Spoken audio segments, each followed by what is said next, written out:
Madame, Monsieur, bonsoir. Bienvenue au 20h30. Voici les titres du journal ce soir. Renforcer les mesures barrières anti-Covid-19 dans et autour des campus universitaires. L'invité du Premier ministre chef du gouvernement, Joseph Dione Ngouté, présidait ce vendredi la réunion interministérielle d'évaluation de la stratégie gouvernementale de riposte. Nous en parlerons dans ce journal. Honneur, fidélité, discipline, solidarité, des valeurs que les 1030 soldats camerounais du 6e contingent engagés dans les rangs de la MINUSCA ont porté en République centrafricaine.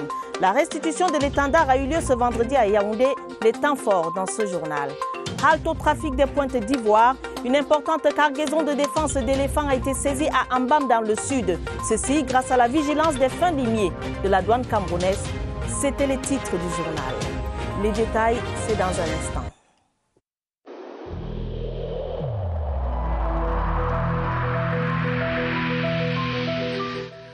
Il est essentiel que les mesures qui ont été indiquées soient absolument respectées par chacun de nous.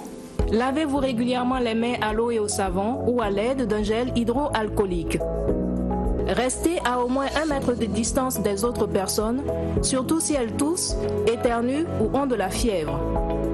Si vous avez de la fièvre, de la toux ou des difficultés à respirer, consultez un médecin.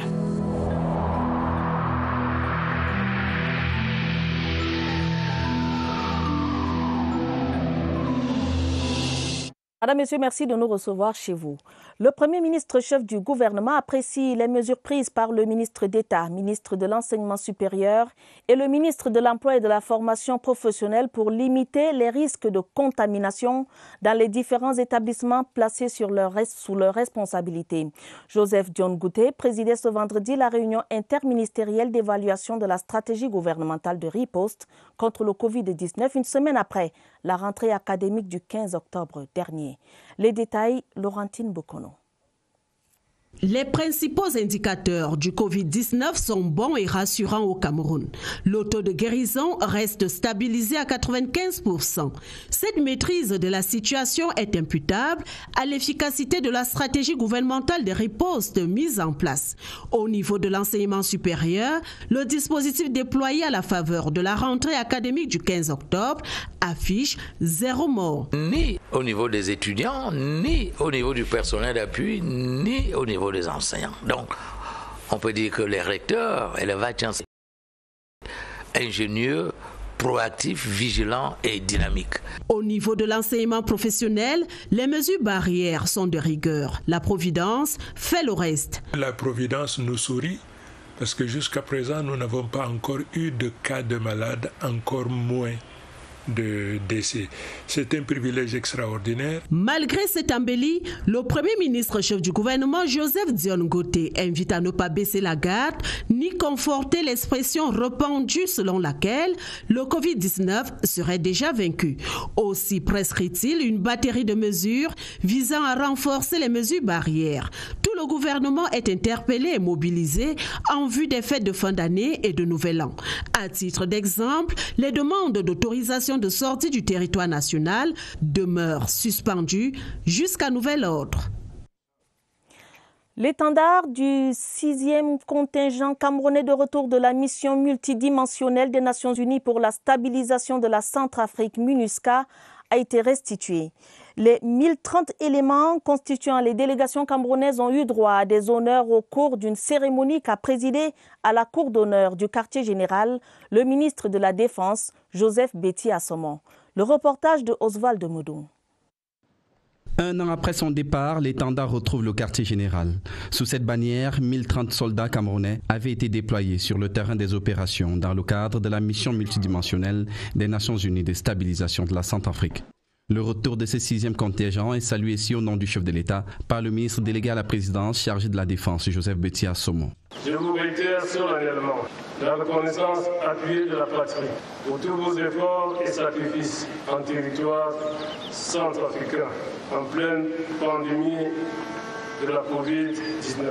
Le chef de l'État, chef des forces armées, qui suit de manière particulière la participation de nos forces au sein de la MINUSCA, a mis d'importants moyens à votre disposition. Dans un environnement plein de risques, ils ont su faire honneur à la nation par les mêmes dévouements et professionnalisme qui ont toujours caractérisé les délégations camerounaises.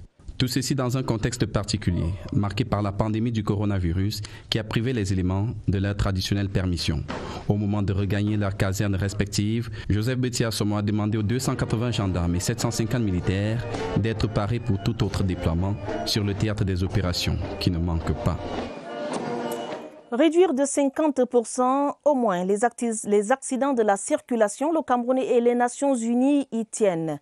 À travers le programme d'appui à la gouvernance, une formation sur la sécurité routière vient de s'achever à l'EIFORCE à Hawaï. Plus de précisions avec Agnès Solange-Abossolo. 21 participants recrutés dans l'administration publique, le secteur privé et les organisations non gouvernementales. Pendant 5 jours, ils ont été formés pour savoir reconnaître les comportements à risque et éduquer les usagers sur la route. Synergie, nous avons mis les techniques de sensibilisation réussies, les techniques de communication pour un changement de comportement. Après cette formation, ils devront à leur tour vulgariser les connaissances acquises. Nous allons réunir les leaders des associations de sécurité routière, les leaders des organisations socio-professionnelles et nous pensons également capitaliser cette formation en organisant des sessions de formation dans les villages. Une noble cause appuyée par l'Union européenne à travers le programme d'appui à la gouvernance. Après cette première session, plusieurs autres vont suivre. Satisfait-il pour André Patrice Bitotet, le représentant du ministre de la Défense. Le général de brigade, directeur général de l'École internationale des forces de sécurité EIFORCE, a par ailleurs souhaité une synergie d'action pour des résultats probants. Et nous restons avec nos forces de défense pour dire qu'il faut faire face aux éventuelles menaces pouvant perturber l'organisation de grands événements. C'est l'objectif d'une formation qu'auront subi pendant 2 semaines 25 stagiaires du groupement polyvalent d'intervention de la Gendarmerie nationale. Une opération réalisée avec l'appui de la Gendarmerie nationale française. C'était en Bankomo ce vendredi. Les détails avec Pierre Ivimbe. Fin d'année 2020, début d'année 2021, le Cameroun vivra au rythme d'événements politiques et sportifs importants qui devront être encadrés sur le plan sécuritaire. Et la France, qui a une forte expérience dans ce genre d'événements, apporte son appui au niveau de la formation du groupement polyvalent d'intervention de la Gendarmerie nationale, ce corps d'élite camerounais. Une formation approfondie à la caserne de Bankomo a permis de partager les expériences et les compétences entre les personnels du groupement d'intervention de la Gendarmerie nationale française et ses 25 stagiaires aguerris à des opérations spéciales. Aujourd'hui, le monde terroriste évolue et chaque unité spécialisée a le devoir de pouvoir actualiser ses techniques. Une formation menée par des professionnels d'intervention à des situations diverses pour permettre aux Pandores de faire face à n'importe quelle menace. Nos personnels ont besoin d'être formés constamment pour être toujours aguerris en vue de remplir efficacement ces missions. Ils ont désormais dans le collimateur le renforcement du maillage sécuritaire sur l'ensemble du territoire pour des victoires au régional et pourquoi pas au CHAN. Parlons maintenant de la lutte contre le commerce illicite. Les éléments de l'opération Halkomi 3 Zone 2 frappent un grand coup. Des tonnes de produits de contrebande, de défense d'éléphants ainsi que des dents et griffes de panthère saisis au cours des récentes opérations de la douane dans les régions de l'Est, du Sud et du Centre. Une saisie présentée à la presse à Yaoundé. Franck Evina pour les détails. Du sucre importé de Thaïlande sans autorisation. Une prohibition tombée dans les mailles de la douane. L'importation du sucre est interdite à titre absolu. Il faut qu'il y ait pénurie pour qu'une autorisation soit accordée. Dans ce magasin bourré de produits de contrebande, une saisie qui fait froid dans le dos. 150 cartons de médicaments avariés. Les commerçants avaient été surpris au marché Mokolo alors qu'ils tentaient de modifier les dates de péremption pour ravitailler les pharmacies de la rue. À côté de ces poisons, 900 cartons de vin aux vignettes non authentiques. Nous avions le code dans nos téléphones pour la vérification de l'authenticité de ces vignettes. Et lorsque nous procédons donc à ces vérifications, on se rend compte que ça renvoie plutôt soit au martini, soit à un whisky. Voici un autre trophée de guerre, dents et griffes de panthère saisis à Batouri après renseignement. De l'ivoire à prix d'or au marché noir, pas moins de 500 000 francs CFA, le prix d'une dent de panthère. L'administration des douanes vient en assistance à d'autres administrations et c'est dans ce cadre que nous protégeons la faune et la flore. La traque des contrebandiers s'intensifie à l'approche des fêtes de fin d'année. Dans le même sillage, et je vous le disais dans les titres du journal, 626 kg de pointe d'ivoire saisis à Ambam dans le département de la Vallée du Nthème, région du Sud. C'est l'équivalent de 118 pointes d'ivoire et dont plus de 50 éléphants tués. Le présumé trafiquant pris dans la zone des 3 frontières Gabon, Guinée équatoriale, Congo a été interpellé dans le cadre d'une opération spéciale initiée par le secteur des douanes Sud 1. Charles Abosolo de CRTV Sud pour les détails. Étalés sur le sol, l'équivalent de 59 éléphants tombés sous les balles des braconniers. 118 défenses, 626 kg en tout, transportés dans cette camionnette en provenance du Gabon. Alerté, le secteur des douanes Sud 1 a lancé une opération spéciale. Après 4 jours de ratissage, le présumé trafiquant est dans les filets.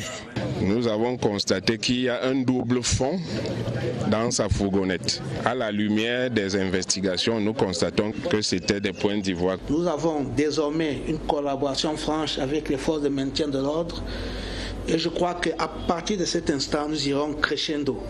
Dans la foulée, un cas de transport utilisant sans consentement le label d'une agence de voyage de la place et un autre véhicule frauduleusement importé ont été saisis. Nous remercions la hiérarchie qui nous a appuyés dans cette mission. Nous remercions également les autorités administratives de la Vallée du Nthème qui nous ont apporté leur appui à cette mission. Le présumé trafiquant d'ivoire est gardé à vue à la compagnie de gendarmerie d'Ambam.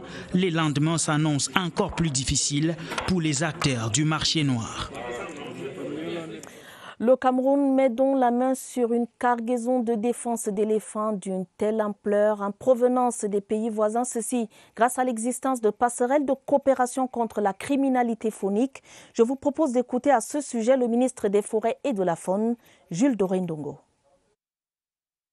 Il y a effectivement des passerelles en ce sens que d'un point de vue objectif, vous avez au Cameroun des aires protégées qui se prolonge de l'autre côté de la frontière avec des pays voisins.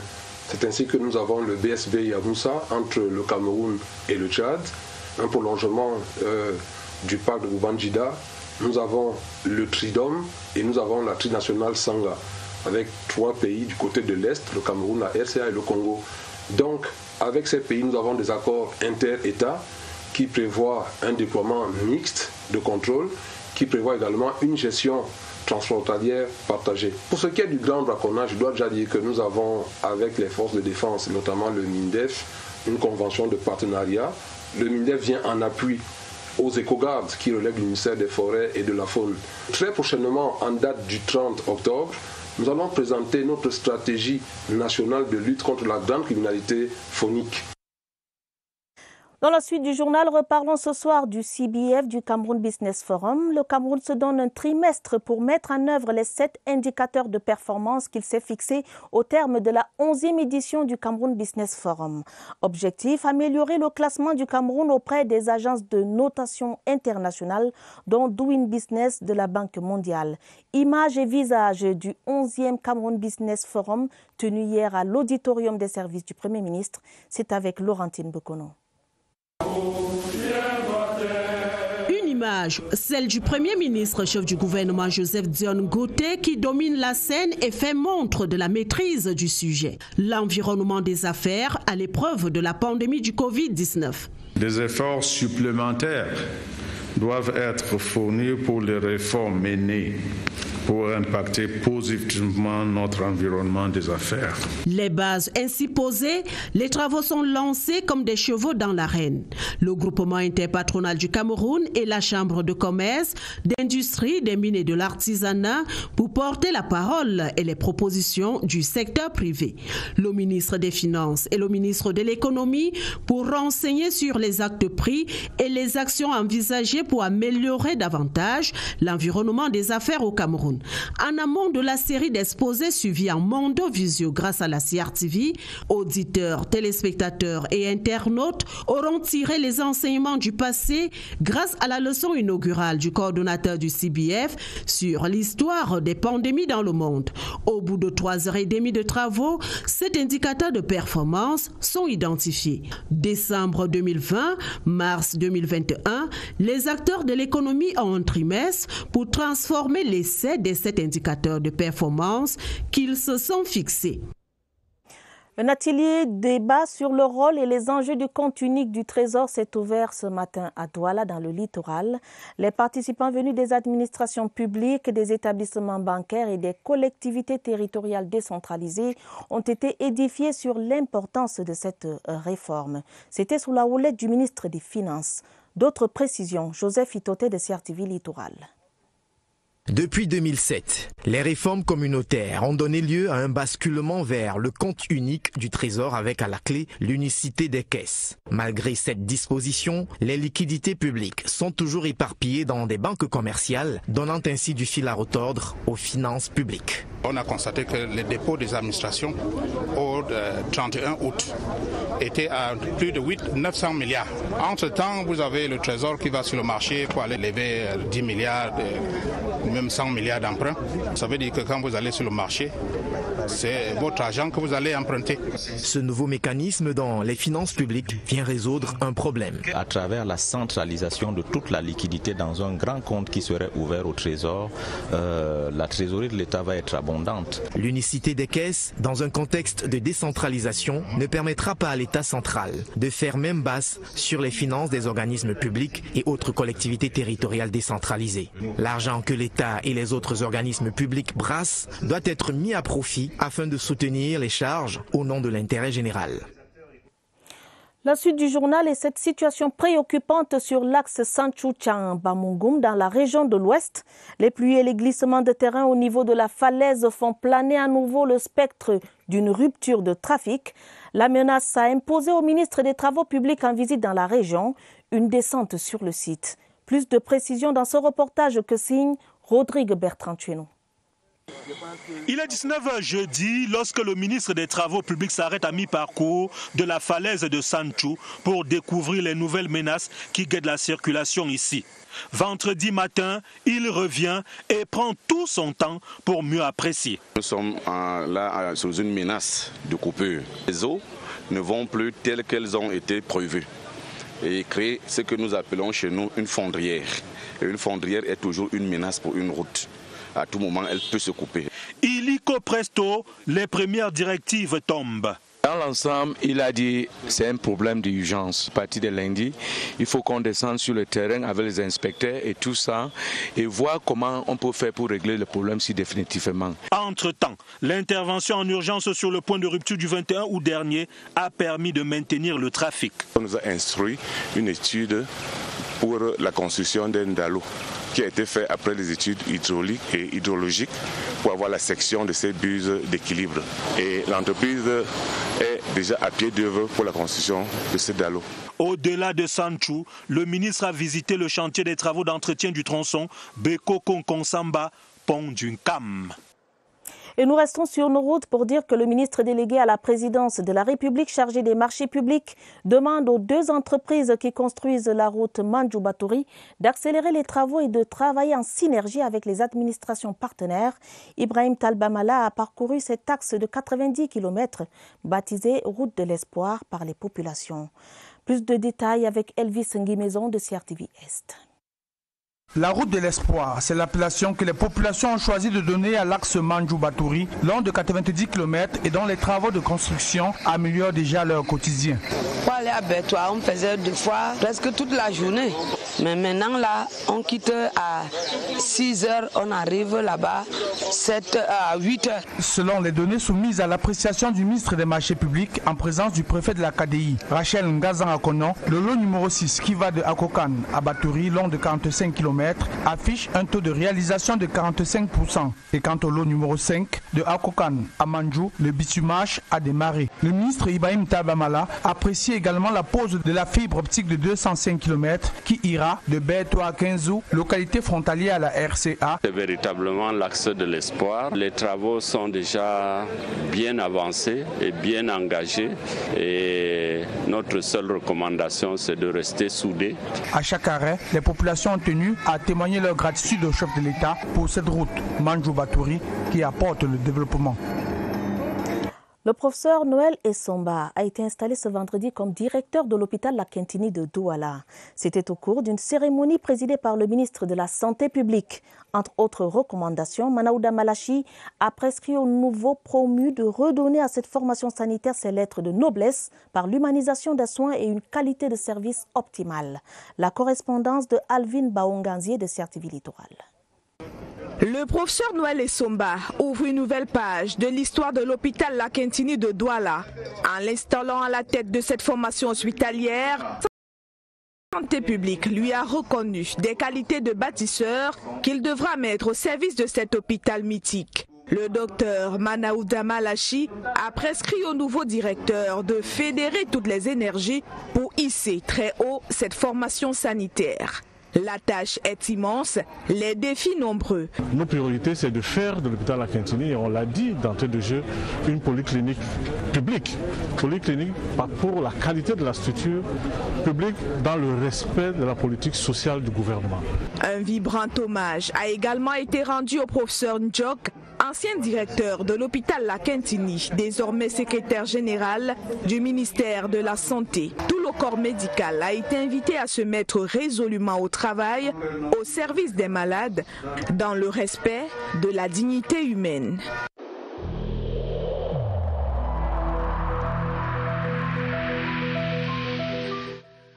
Le port du masque dans l'espace public restera obligatoire jusqu'à nouvel ordre.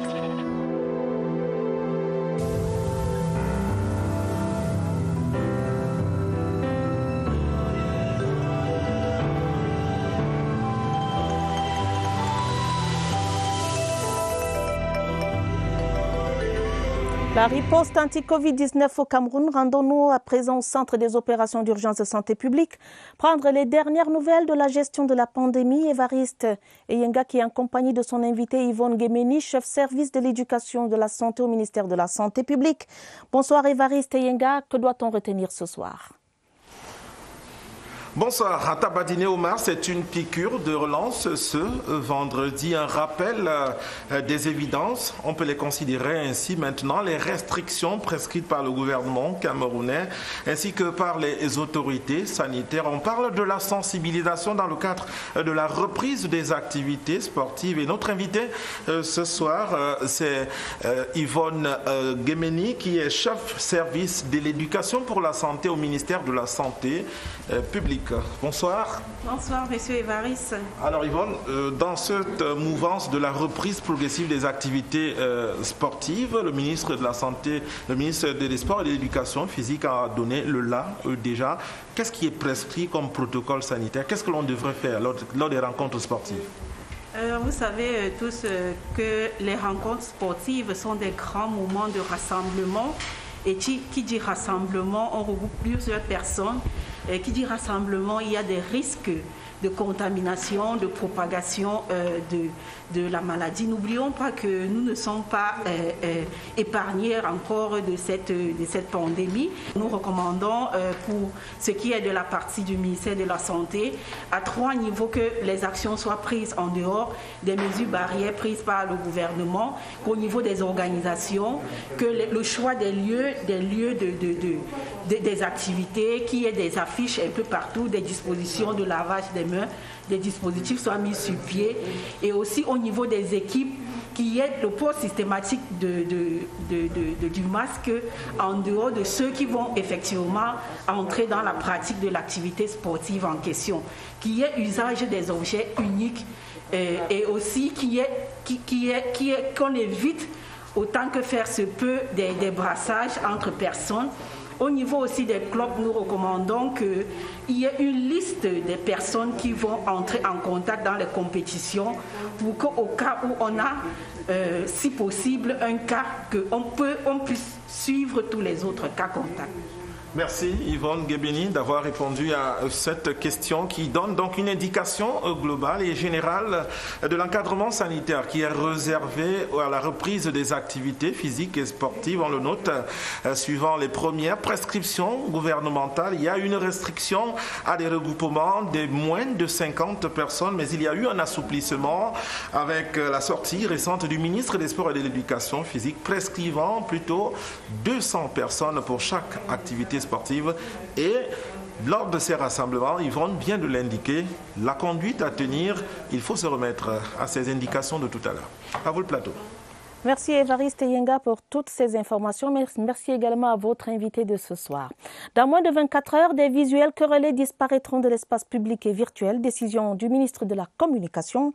La réaction de René Emmanuel Sadi fait suite à un tollé créé autour d'une campagne de lait de toilette éclaircissant la peau. Une atteinte à la dignité et à la morale publique pour le gendarme de la publicité.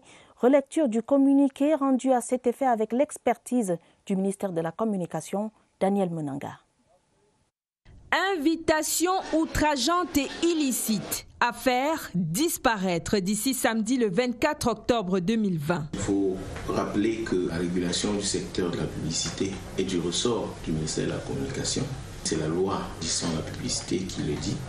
Donc le ministre est dans son rôle de gendarme de l'activité publicitaire. Le ministère de la Communication établit clairement une violation de la loi de décembre 2006. Tous les textes juridiques sont interprétables.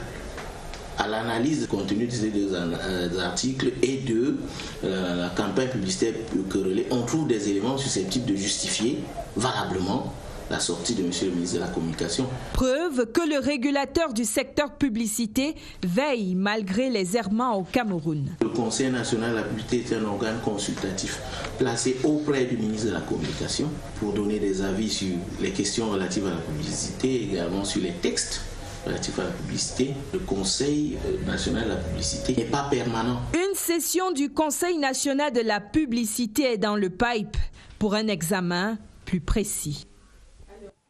Il y avait audience ce vendredi au ministère de l'Agriculture et du Développement rural. Le ministre Gabriel Mbaye-Robé recevait l'ambassadeur de la République fédérale d'Allemagne au Cameroun, son Excellence Corinne Afrique.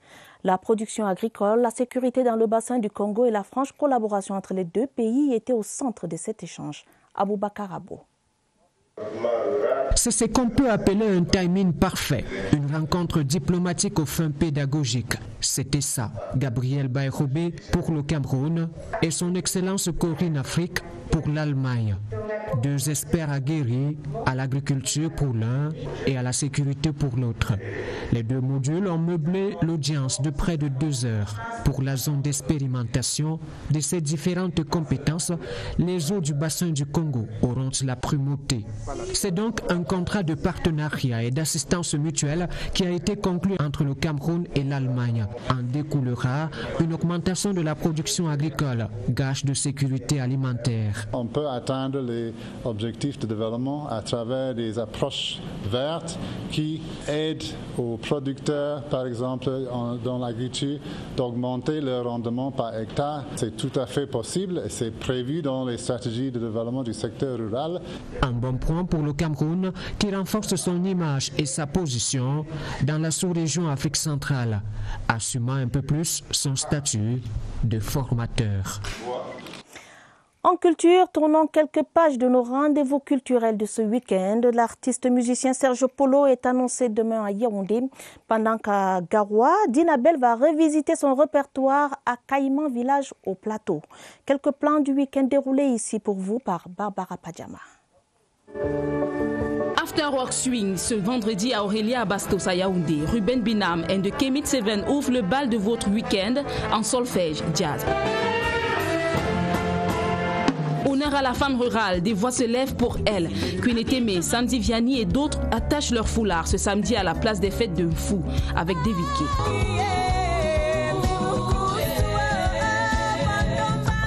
Une autre pièce montée de détente avec le chanteur de charme. Le roi Polo XVIII occupe le trône du Bokaro Lounge de Yaoundé pour une bonne partie de la nuit de samedi. Mais on peut partir du bas quartier pour se hisser.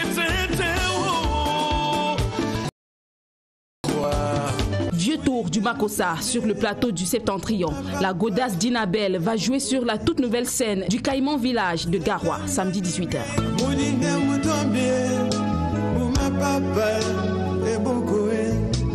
C'est tout normal de boucler un week-end en salle. Tous dimanche, Canal Olympia de Douala vous câble à Normal, un film algérien de Merzak Alouache. Suède, fait Amérique ou la France? Merci Barbara, bon week-end à toi. Fin de ce journal préparé avec la collaboration de Joël Igora Banda, Mariam Mazou, Rosine Manga et Mirabel Talam.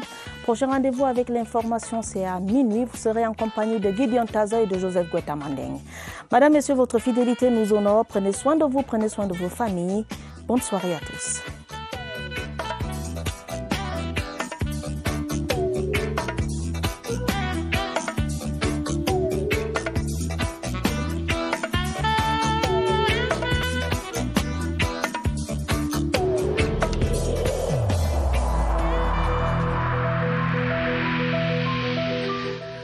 Évitons de stigmatiser ceux qui sont atteints par la maladie.